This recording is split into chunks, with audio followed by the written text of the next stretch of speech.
immigration in his first political broadcast, party political broadcast of 2023. Did you see it? Rishi Sunak blamed the pandemic for creating backlogs in the health service, but he promised to not let down those who are on the waiting list. He also reiterated his hard-headed, common-sense approach to tackling both the NHS and the economy. Let's take a look. Under my leadership, the government's priorities are your priorities, the people's priorities. Together, we're putting your needs above politics to repair the economy, strengthen our NHS, tackle illegal migration, and restore pride in the United Kingdom, our great country. OK, well, joining me for more analysis on this is gbnews political editor Darren McCaffrey. Good morning, Darren. So this is the tone of Rishi Sunak's party political broadcast. It was very statesmanlike. He was sort of looked like he was locked in a bit of a basement with two Union Jack flags behind him. I wasn't sure who'd kidnapped him when I saw that. How's it been received down there in Westminster?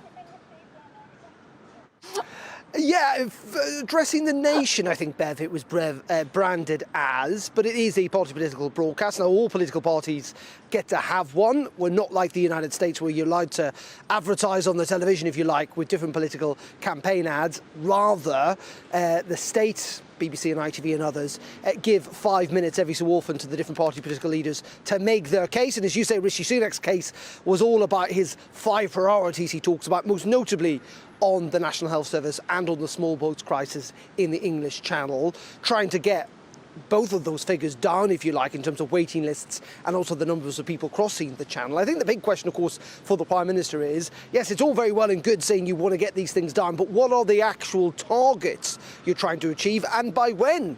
Frankly, because there is not an awful lot of transparency when it comes to all of this. So when you look at some of the detail this morning with the National Health Service in England, it's pretty grim reading, it must be said, all round for the government, with new figures now showing that more than half of people who turn up to A&E in England are having to wait more than 4 hours.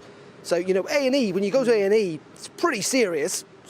It's called accident and emergency, and yet more than half of people turning up, Bev, are not being seen within 4 hours. On top of that, the number of people being seen by ambulances, so just paramedics turning up at your door if you've had a category A, so that's life-threatening emergency call, was 10 minutes and 57 seconds. But category 2, this is extraordinary.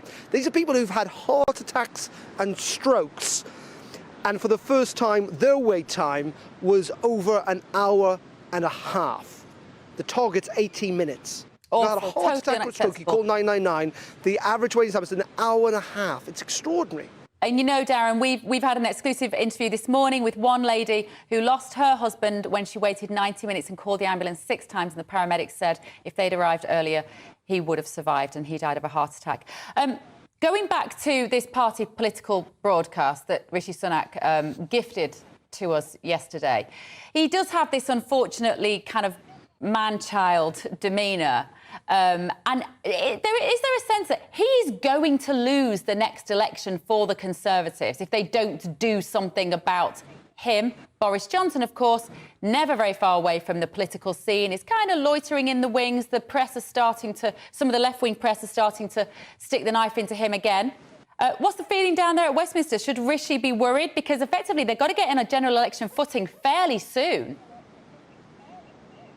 Yeah, I mean, that general election has to happen, well, within the next 2 years. I mean, the last possible time, I mean, taking it to the very end of this Parliament, will be January 2025. Now, the expectation is the election will happen next year, either in the spring. I might suggest it'll probably be as late as the autumn of 2024. Yeah, Rishi Sunak in that video last night, you know, many people, a bit like when he first became Prime Minister, think he can be a little bit stilted, not terribly comfortable in that role. Actually, he's much better just dealing off the cuff and talking with people than he is in reading auto cues and staring down the barrel of a camera. In fact, actually, I'd say he's getting better at PMQs than he is at that presentational style. At the end of the day, of course, being Prime Minister isn't all about presentation. It's not how you all seem on TV or on social media. It's about the actual decisions you make. But within the Conservative Party, yes, of course, you know, Rishi Sunak essentially became Prime Minister, didn't he, without the formal backing of the political party. There was no actual vote. There was no vote amongst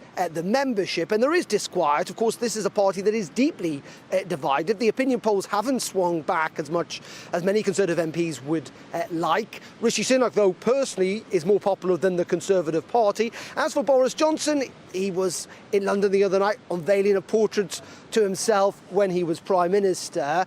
I think he would like us to think that he might potentially come back. For me personally, I think it's really, really unlikely to change Conservative leader again.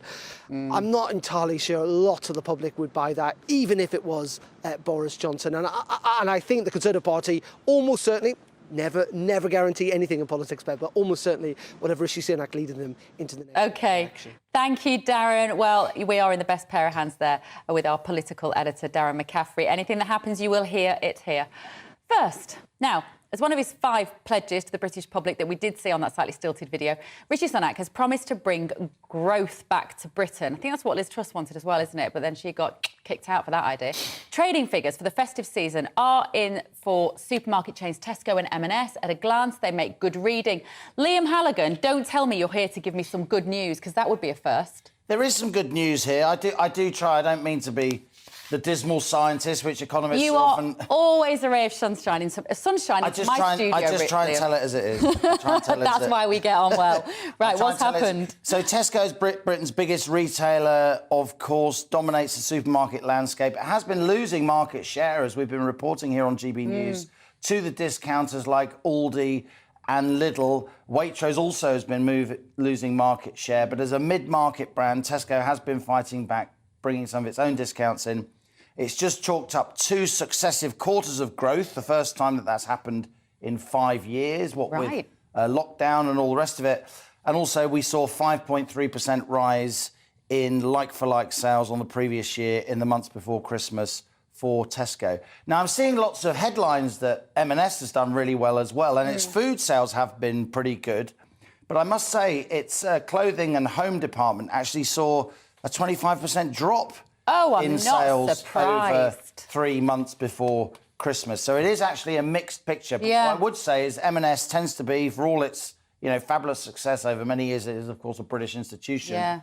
It tends to be a bit more of an upmarket place, doesn't it, for the polite society, the middle classes, if they want to get... The home counties. Some expensive kitchenware or so on. And they do seem to have suffered as the cost of living squeeze has come in, as more and more of us trying to make ends meet are looking for a bargain. Well, have you been in the dresses department of Marks and Spencer's recently? I'm there most Saturday afternoons, as you know, Bev. Because I cannot find anything I would want to wear in there. I walk around Marks and Spencer's clothing department and just think, who is designing these clothes? Who